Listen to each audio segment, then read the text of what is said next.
Assalamualaikum warahmatullahi wabarakatuh. Perkenalkan nama saya Vicky Sulustiawan. Saya dari Prodi S1 Ilmu Komputer angkatan 2024. Di sini saya akan menjelaskan tentang evolusi komputer dan perkembangannya. Sekaligus ini adalah video proses pembelajaran dari saya. Yang pertama di sini saya mendapati sebuah materi dari arsip materi di silabus. Nah, di sini ada evolusi komputer dan saya juga sudah menyiapkan sebuah modul pembelajaran untuk proses saya belajar ini. Nah, di sini kita akan membahas tentang evolusi komputer dan perkembangan mutakhir teknologi CPU. Di sini ada penjelasannya, pendahuluan. Nah, komputer ini telah mengalami evolusi yang signifikan sejak pertama kali dikembangkan. Nah, perkembangan teknologi CPU atau Central Processing Unit sebagai otak komputer memegang peran penting nih dalam meningkatkan kinerja sistem komputasi. Nah, di sini ada sejarah evolusi komputer. Komputer itu sendiri berkembang melalui beberapa generasi yang dipengaruhi oleh penemuan teknologi baru seperti transistor, IC, dan microprosesor. Di sini ada generasi pertama yaitu tabung vakum. Di sini menggunakan tabung vakum untuk sirkuit elektroniknya. Nah, di sini ada contohnya misalkan ENIAC atau nah, masalah dari generasi pertama itu sendiri yaitu memiliki ukuran yang tergolong besar dan dia panas yang tinggi dan konsumsi daya yang besar. Ini kita bisa lebih bahas tentang ENIAC ada di modul pembelajaran. Nah, ENIAC itu sendiri memiliki panjangan elektronik, numerical, integrator, and computer.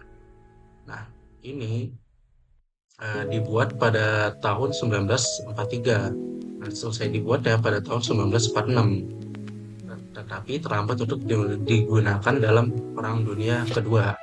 Dan komputer ENIAC ini dipakai sampai 1955. Kita lihat lebih detail ya. Nah, komputer ENIAC ini menggunakan sistem desimal, bukan binary, dan memiliki 20 akumulator untuk 10 digit, diprogram secara manual untuk melalui sekelar. Dia berisi 18.000 vakum tubes, beratnya 30 ton, cukup berat. Dia memiliki luas 15.000 square feet dan dia memakan daya 140 kW dan memiliki kecepatan 5.000 penambahan per detiknya. Tidak ada. Oke. Kita lanjut saya di modul di sini. Nah, di sini ada generasi kedua yaitu transistor. Nah, transistor ini menggantikan tabung vakum nih. Dia lebih kecil daripada tabung vakum dan lebih efisien. Nah, bahasa pemrograman tingkat tinggi, nah ini muncul nih, masuk di Fortran dan COBOL.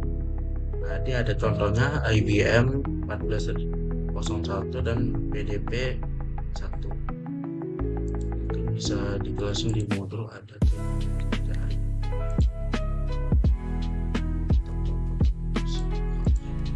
ini IBM.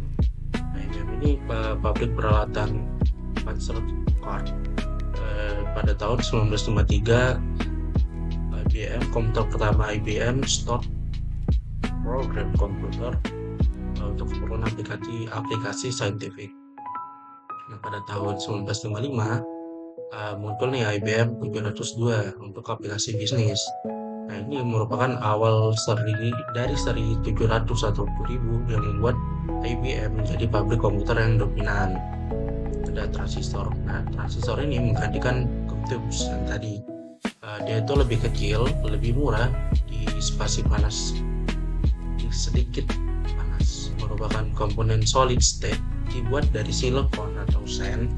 Ditemukan pada tahun 1947 di laboratorium Bell oleh William Shockley dan kawan-kawan.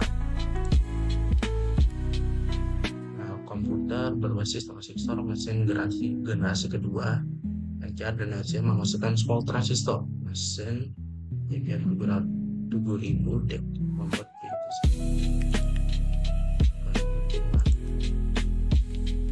Nah, ini ada masuk ke generasi ketiga. Oh ya, tadi generasi pertama itu dimulai pada tahun 1940 sampai 1956. Nah, generasi kedua dimulai pada tahun 1956 sampai 1993. Nah, di sini generasi ketiga 1964 sampai 1971. Ada IC atau Integrated Circuit. Nah, chip IC menggabungkan banyak transistor dalam satu paket. Nah, chip IC ini komputer yang lebih kecil, lebih cepat, dan lebih hemat energi. Contoh dari IC itu sendiri yaitu IBM System yang tadi 90, ada DEC PDP 8. Nah, selanjutnya ada generasi keempat nih dari tahun 1971 sampai dengan sekarang, itu microprosesor. Nah, CPU seluruhnya dalam satu chip yaitu microprosesor. Di sini ada PC nih yang kita kenal sekarang yaitu personal computer, itu muncul di sini pada tahun 1971 sampai dengan sekarang ini. Di sini ada contohnya IBM PC, Apple, Macintosh, dan lain-lain. Dan sini juga mulai ada perkembangan dari GPU, AI, dan komputasi awan atau cloud. Ada penjelasan lebih lanjut di sini.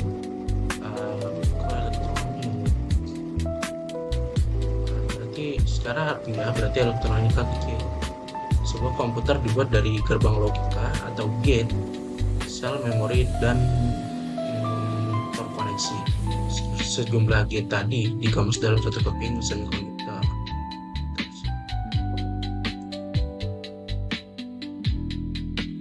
Tadi generasi komputernya ada Morrow. Nah, tadi contoh daripada DEC PDP 8 tadi ya, contoh dari generasi ketiga yang IC.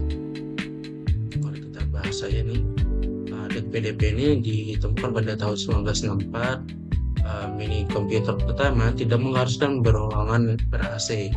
Ukurannya kecil, harganya ada $16.000. Ini ada tambahan untuk IBM 360. IBM 1360 mengganti seri 7000 yang tadi yang sudah tidak compatible. Jangan awal satu keluarga komputer memiliki set instruksi yang sama atau identik, menggunakan OS yang sama atau identik, meningkatkan kecepatan, jumlah I/O ports bertambah, I/O terminal tambah banyak, kapasitas memori yang bertambah, dan harganya yang meningkat pula. Ada struktur bus pada DEC PDP 8, konsol, dan memori I/O, modul, CPU. Kita lanjut lagi pada generasi kelima, dan ini digadang-gadang bakal sebagai dari masa depan, yaitu AI dan quantum computing. Nah, ini berarti komputer yang berbasis kecerdasan buatan atau AI.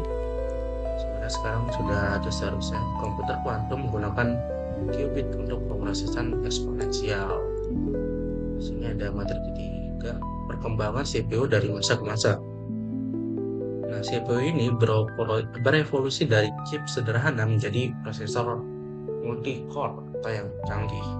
Pertama, era awal microprosesor yang tadi dibahas dari tahun 1970-an. Pertama itu ada Intel 4004 daripada tahun 1971, CPU 4 bit pertama dengan 2300 transistor. Kemudian ada Intel 8080 pada tahun 1974, 8 bit digunakan pada komputer awal seperti Altair 4800. Di sini ada era PC dan kali 86 pada tahun 1980 dan 1990-an. Sini ada Intel yang berarti akses untuk dasar dari IBM PC. Sini ada Intel 800386 dan pada tahun 1985, 32 bit, dan ini mendukung multitasking. Sini ada Pentium pertama dengan skala arsitektur. Nah, kemudian ada era multi-core atau high performance pada tahun 2000-an. Nah, ini yang baru ya. Intel Core Duo pada tahun 2006, dua core dengan efisiensi yang tinggi. Kemudian ada Intel Core i-series dari 2008 sampai dengan sekarang. Kemudian ada AMD Ryzen. Nah, ini AMD Ryzen pada tahun mulainya 2017 dengan kompetisi dengan Intel menggunakan Zen arsitektur.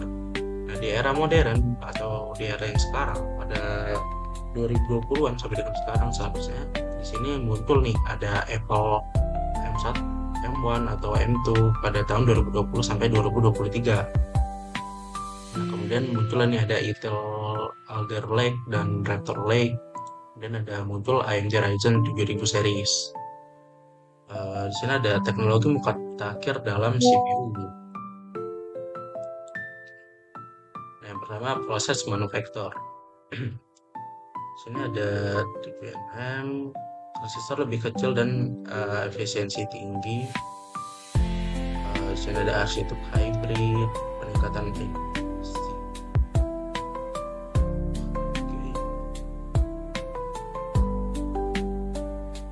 Tren masa depan CPU dan komputasi.